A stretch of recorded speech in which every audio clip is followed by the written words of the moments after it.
নমস্কার।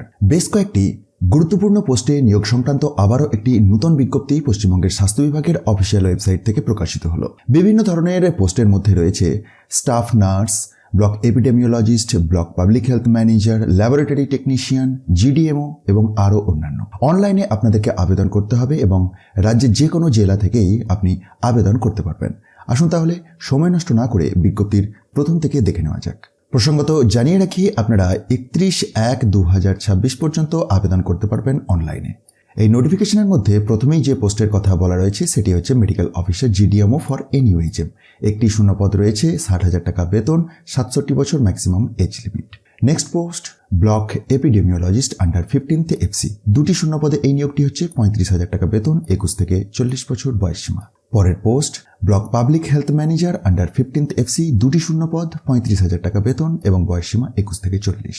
পরের post block data manager under 15th FC. এটির ক্ষেত্রেও দুটি শূন্যপদ, 22,000 টাকা বেতন, 21 থেকে 40 বছর বয়সসীমা।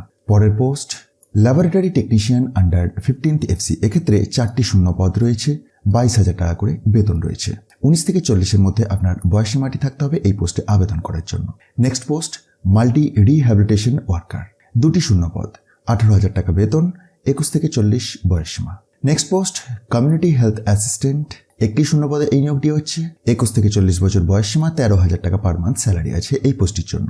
Next medical officer GDMO for UHWC. একটি শূন্যপদ, 60,000 টাকা বেতন, 67 বছর age limit. Next staff nurse. একটি শূন্যপদ, 25,000 টাকা বেতন, 21 থেকে 40 বয়সসীমা। তো এই এত ধরনের ভিন্ন ভিন্ন পোস্টে নিয়োগ হচ্ছে। আপনাকে অনলাইনে আবেদন করতে হবে। অনলাইনে ফুল সাবমিশনের শেষ তারিখ 31শে জানুয়ারি 2026। ডিটেলস আপনি এই অফিসিয়াল বিজ্ঞপ্তিটিকে ডাউনলোড করে ভেরিফাই করতে পারেন। সেটির জন্য একবার ডেসক্রিপশন বক্সটি দেখুন। প্রসঙ্গত জানিয়ে রাখি, যদিও এই নোটিফিকেশনটি বীরভূম থেকে বের হয়েছে, কিন্তু রাজ্যের যে কোনো জেলা থেকেই আপনি আবেদন করতে পারবেন, শুধুমাত্র একটি পোস্ট ব্যতী রেখে, যেটি হচ্ছে কমিউনিটি হেলথ অ্যাসিস্ট্যান্ট, যেটির জন্য ডিস্ট্রিক্ট রেস্ট্রিকশন থাকে। বাকি সমস্ত পোস্টের ক্ষেত্রে রাজ্যের যে কোনো জেলা থেকেই আবেদন করা যাবে। ভিডিওটি ইনফরমেটিভ মনে হলে অবশ্যই অন্যদের মধ্যে শেয়ার করে দিন আর মোটিভেশনের জন্য একটি লাইক দিতে ভুলবেন না। ধন্যবাদ।